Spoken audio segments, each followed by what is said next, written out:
Today we celebrate the memorial of the presentation of the Blessed Virgin Mary, which is really a celebration of faithful parents.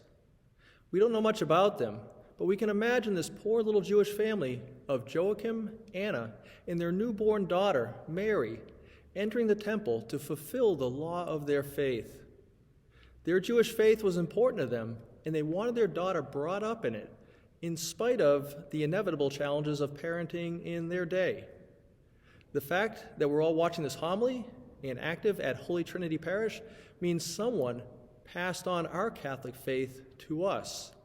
Normally our parents, who are reminded at our baptisms that they are our first and best teachers. The Vatican II document, Lumen Gentium, describes the family as the domestic church, because this is the first place where we learn about our faith. And so today we contemplate the faith and love of Anna and Joachim that brought Mary to the temple and brought Mary up in her Jewish faith until she would then become the first teacher of Jesus.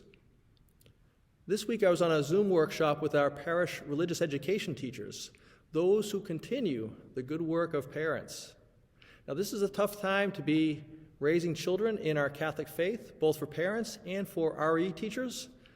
Kids are looking to adults for answers, and the problems we're facing are pretty overwhelming even for us adults. And so as they're looking to the big people to be able to explain the problems of our world, problems like racism, political strife, abuse scandals, really these are all questions on how do we live out our lives as faithful Catholics in today's world. And we as adults are struggling with that. How do we pass on our faith to this next generation? I always watch young parents with admiration, seeing them struggle to get kids off to Mass. And nowadays, I guess, getting kids together for Mass, for the Zoom Masses. In some cases, people are doing this without the support of one spouse or another, for one reason or another. And kids can often, as I was as a kid, question, well, why do we have to do this? Why do we even have to go to church? Or why would we have to sit down and watch Mass on a Zoom live stream? Tough questions from them, and sadly, church leaders have not made this any easier.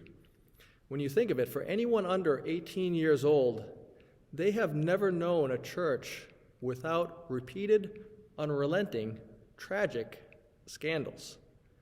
The McCarrick Report being one more reminder of failed leadership at the very top of the hierarchy of our church. How to raise children in this faith. Well, Jesus himself faced obstacles from religious leaders. In today's gospel, it's the Sadducees who denied the resurrection of the dead and tried to trick him up. In John's Revelation, violent opponents to the faith abound, and in both cases, the resurrection is affirmed for Jesus, for Mary, and for us. We often focus on the teaching role of bishops to pass on traditional teachings. Today's feast is a chance to reaffirm the teaching role of parents. For through the faithful commitment of Mary's parents, our Savior was born into the world. Through the faithful commitment of today's parents, tomorrow's reformers of the church are being nurtured. With faith in Jesus' resurrection, let us rebuild this church from the family to again welcome our Redeemer and Savior.